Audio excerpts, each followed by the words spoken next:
अस्सलाम वालेकुम दोस्तों वाला एग्रीकल्चर यूट्यूब चैनल 'ਚ खुश आमदीद कहने जी सारे भरावां ਨੂੰ काफ़ी देर बाद ਤੁਹਾਨੂੰ ਰਿਪੋਰਟ ਦੇ ਰਹੇ ਹਾਂ।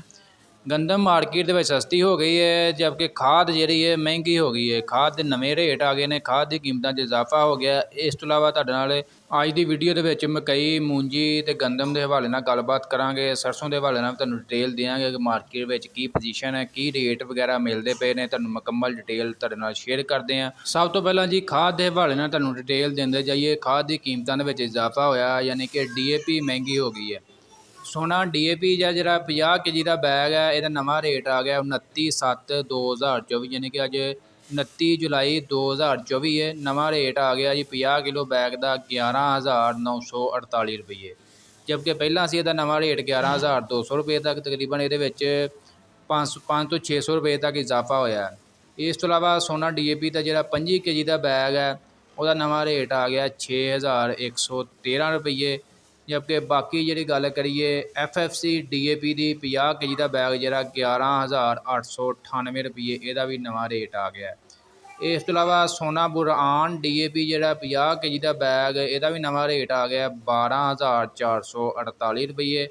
फिलहाल जी DAP का नवा रेट आ गया, DAP की सारी वैरायटी का नवा रेट आ गया, तुहाडे नाल शेयर कर दिता। इस तो इलावा गल करिए गंदम की, तो गंदम मार्केट दोबारा फिर मंदी का शिकार है। काफ़ी दोस्त कह रहे थे जी गंदम के हवाले डिटेल दिओ, अपडेट दिओ। काफ़ी देर तुहानूं पता सोशल मीडिया पर बड़ियां खबरां गर्दिश करदियां पईयां जी गंदम 4,000 क्रॉस कर गई, 5,000 क्रॉस कर गई।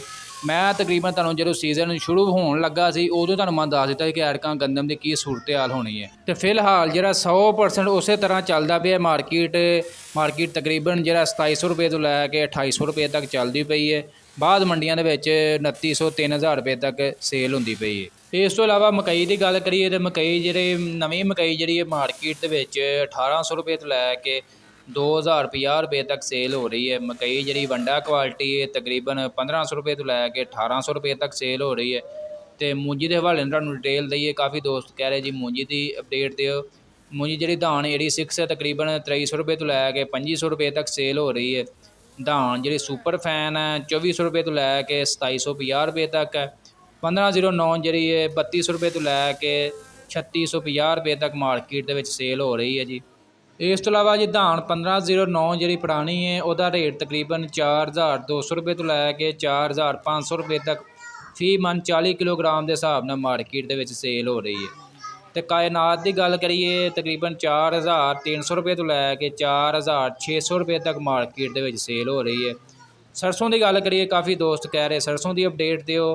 5,800 रुपये तो लैके 6,200 रुपये तक मार्केट के सेल हो रही है।